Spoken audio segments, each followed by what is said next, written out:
Namaskar friends, a lecture on concept and definition of integrated pest management or IPM. In Hindi it is called as एकीकृत नाशी जीव प्रबंधन.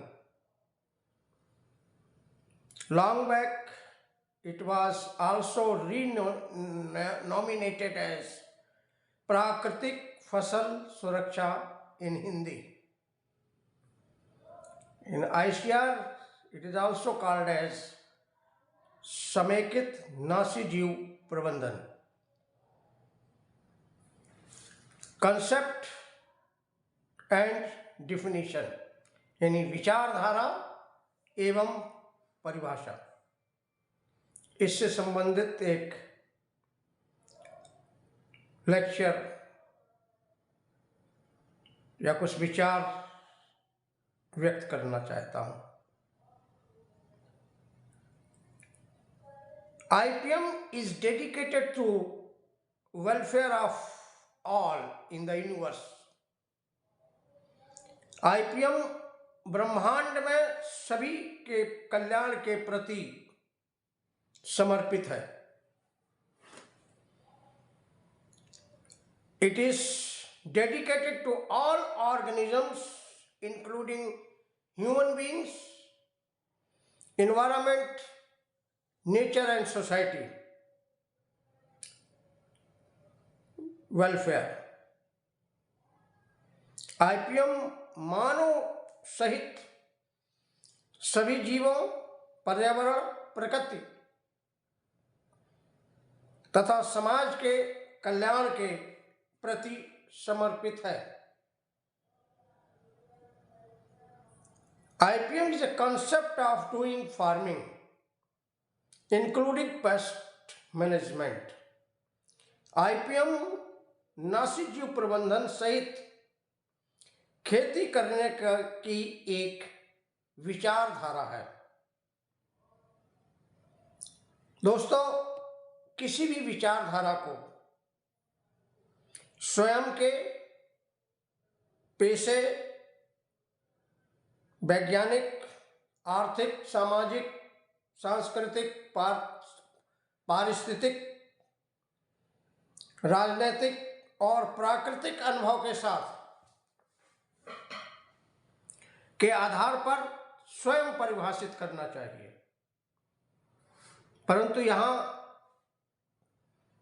हमारे कहने का अर्थ ये कतई नहीं है कि जो परिभाषाएं हमारे पूर्वजों ने, वैज्ञानिकों ने, संस्थानों ने जो दी हैं वो गलत हैं.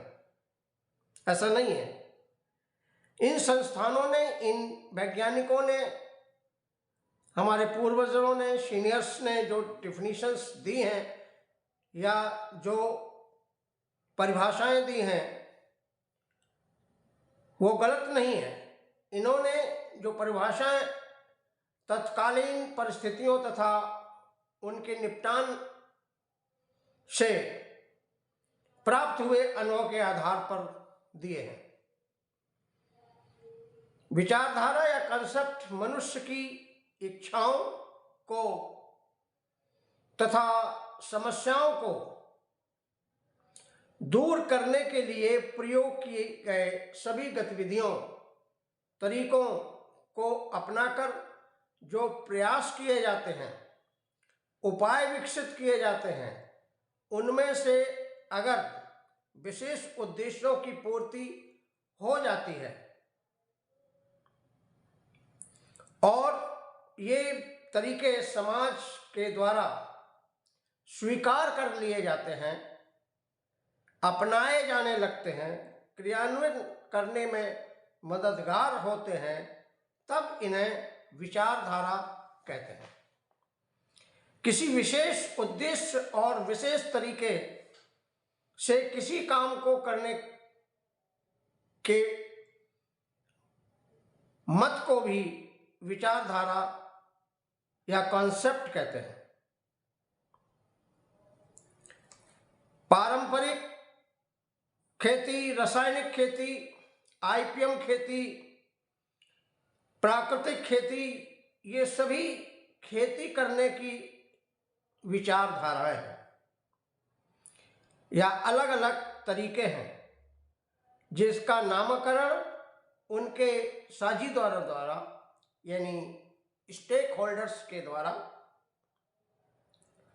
उनके गुण व विशेषताओं के आधार पर किए गए हैं, परंतु इनका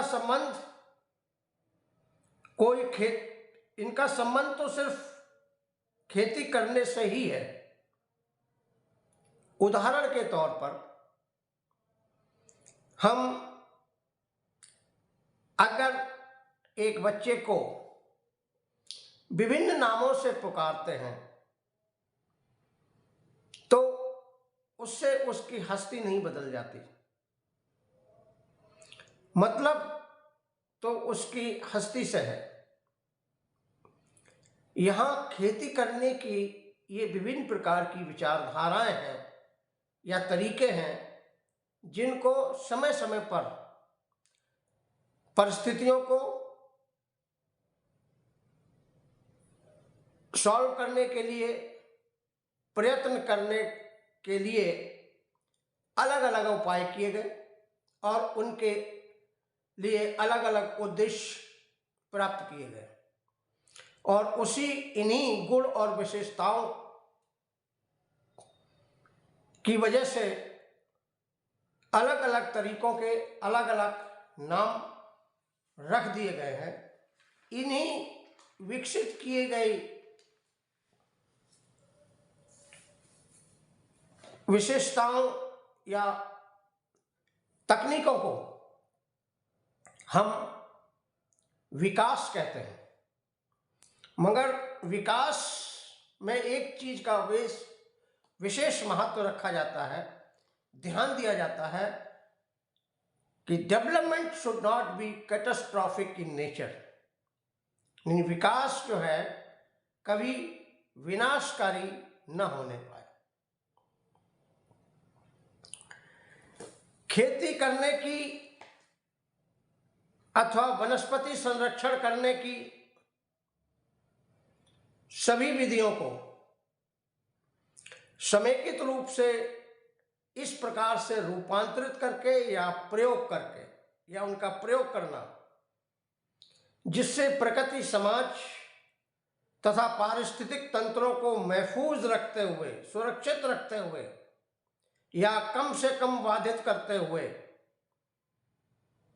कम से कम खर्चे में फसल, पर्यावरण में पाए जाने वाले सभी हानिकारक जीवों की संख्या को आर्थिक हानि स्तर के नीचे सीमित रखते हुए खाने के लिए सुरक्षित भोजन या भोज्य पदार्थों का उत्पादन या व्यापार हेतु गुणवत्ता युक्त कृषि उत्पादों का उत्पादन करना ही आईपीएम है या आईपीएम का सिद्धांत है। आईपीएम की विचारधारा में कम से कम खर्चे में तथा सामुदायिक स्वास्थ्य, पारिस्थितिक तंत्र, पर्यावरण, जैव विविधता, समाज, प्रकृति आदि को कम से कम बाधित करते हुए खाने योग्य सुरक्षित भोजन तथा गुणवत्ता युक्त या व्यापार हेतु गुणवत्ता युक्त कृषि उत्पादों का उत्पादन करना ही आईपीएम की प्रमुख विचारधारा है या प्रमुख कॉन्सेप्ट है। इस कॉन्सेप्ट में या IPM includes all the activities related with the crop production, crop protection, management, from their research, planning of cultivation and seed to marketing and up to their end use of their produce. ये IPM में फसल उत्पादन, फसल रक्षा, फसल प्रबंधन से संबंधित सभी शोध कार्य, योजना कार्य, बीज से लेकर के फसलों के उत्पादों के उत्पादन तथा विपणन तथा उनके अंतिम प्रयोग तक की सभी गतिविधियां शामिल होती हैं। आज के परिदृश्य एवं परिप्रेक्ष्य में आईपीएम हेतु एक नई वैज्ञानिक, राजनीतिक एवं प्रशासनिक सोच की आवश्यकता है, जो प्रकृति तथा समाज सुरक्षा तथा सुरक्षित भोजन का उत्पादन का समर्थन करती हो।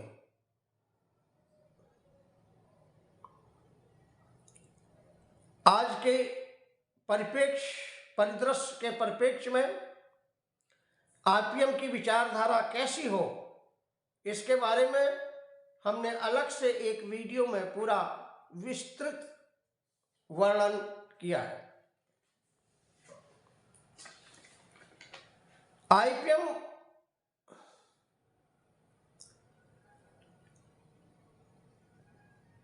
में बहुत सारी विधियां, बहुत सारी चीजें इंक्लूड की गई हैं, जिनका प्रयोग एक रॉकेट साइंस की तरह, यानी एक बहुत बड़ी विकसित वैज्ञानिक तरीके से उनका प्रयोग किया गया है।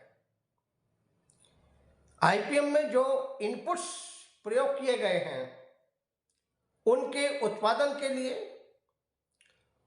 उनकी किसानों के दरवाजे पर उपलब्धता के लिए बहुत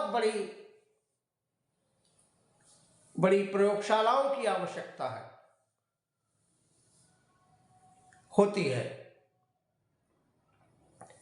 और इन उत्पादों के या इन इनपुट्स की शेल्फ लाइफ भी कम होने की वजह से उत्पादन उतना नहीं हो पाता है जितना कि हमें चाहिए।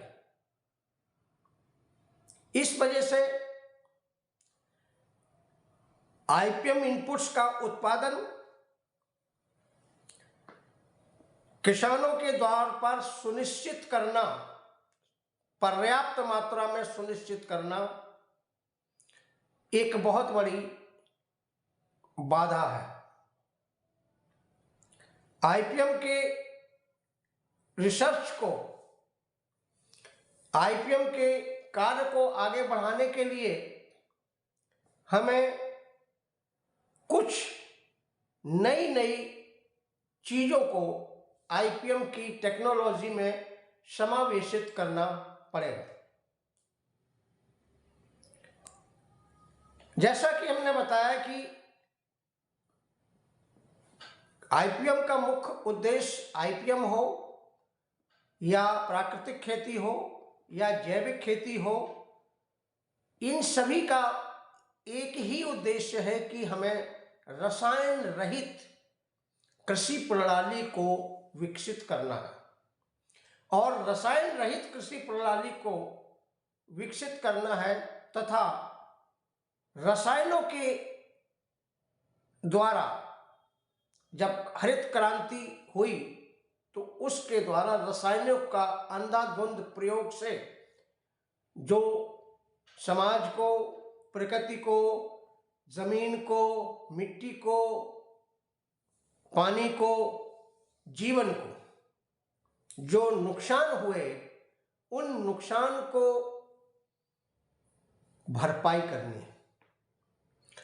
और उसके लिए हमें जो कार्यक्रम अभी आईपीएम के चल रहे हैं, इनके साथ साथ उनमें कुछ ऐसी विधियां समावेशित करनी हैं जिनमें ऐसे आईपीएम इनपुट्स ऐसे बनाने हैं जिनकी उपलब्धता किसानों के द्वार पर सुगमता से, आसानी से और पर्याप्त मात्रा में हो सके। रसायनों के अंधाधुंध उपयोग से जो पारिस्थितिक तंत्र का, फसल पारिस्थितिक तंत्र या अन्य पारिस्थितिक तंत्रों का जो विनाश हुआ है, उसको हमें पुनर्स्थापन करना है। इसलिए आईपीएम के क्रियान्वयन हेतु अब हमें कुछ नई नई चीजों का शामिल करना एक प्रायोरिटी होनी चाहिए, वरीयता होनी चाहिए। इसमें restoration of damaged agro ecosystem, damaged due to indiscriminate use of chemical in agriculture, यानी खेती में, कृषि में रसायनों के अंधाधुंध प्रयोग से जो पारिस्थितिक तंत्र का डैमेज हुए हैं, नुकसान हुआ है, उसका पुनर्स्थापन करना पहली प्रायोरिटी होनी चाहिए। दूसरी, हमें जमीन की उर्वरा शक्ति भी कम हुई है। To enhance the fertility of soil, soil की फर्टिलिटी के ऊपर विशेष ध्यान नहीं दिया गया। अतः अब ऐसी विधियों को समावेशित किया जाए जिससे मिट्टी की उर्वरा शक्ति और मिट्टी में पाए जाने वाले organic carbon, moisture, soil moisture, micro organisms और माइक्रो न्यूट्रिएंट्स का पुनर्स्थापन हो सके, बढ़ोतरी हो सके। साथ साथ खेतों में जमीन के ऊपर तथा जमीन के नीचे पाई जाने वाली बायोडायवर्सिटी या जैव विविधता में भी बढ़ोतरी हो सके। यद्यपि जो पहले विधियां अपनाई गई थी उसमें conservation of bio controlants organisms in the field, यानी फसल के खेतों में जैव नियंत्रण कारकों का कंजर्वेशन को महत्ता दी गई थी, परंतु अब इसमें जमीन के ऊपर और जमीन के नीचे जो भी जैव विविधता पाई जाती है, जो बेनिफिशियल ऑर्गेनिजम्स पाए जाते हैं, वो उनको वरीयता पूर्वक उनकी बढ़ोतरी की जाए। टू एनहांस द मल्टीलेयर या multi cropping system in place of monocropping system. Monocropping एकल फसल पद्धति की जगह बहुफसली पद्धति पर जोर देना आवश्यक है। इसके लिए हमें किसानों की जो आय है उसमें भी बढ़ोतरी हो सकेगी। टू प्रमोट ट्रेडिशनल मेथड्स को बढ़ाना प्रायोरिटी होनी चाहिए। To ensure availability of inputs at the door steps of the farmers, जैसा कि हमने पहले बताया है, let us make project to ensure the industrial production of non-chemical inputs of IPM और नेचुरल फार्मिंग, यानी आईपीएम और नेचुरल फार्मिंग के जो रसायन रहित इनपुट्स हैं उनके उत्पादन के लिए एक औद्योगिक प्रोडक्शन के लिए हमें एक प्रोजेक्ट की आवश्यकता है, जिससे उनका उत्पादन एक प्रोजेक्ट के रूप में, एक इंडस्ट्री के रूप में हो सके और उनकी उपलब्धता किसानों के उनके द्वार पर की जा सके। इस तरीके से कुछ नई नई टेक्निक्स को अपनाने के बाद हम आईपीएम का क्रियान्वयन सुचारू रूप से कर सकते हैं। इसके आगे और हमें क्या क्या करना है वो हम अगले वीडियो में आपको प्रस्तुत करेंगे। Thank you very much.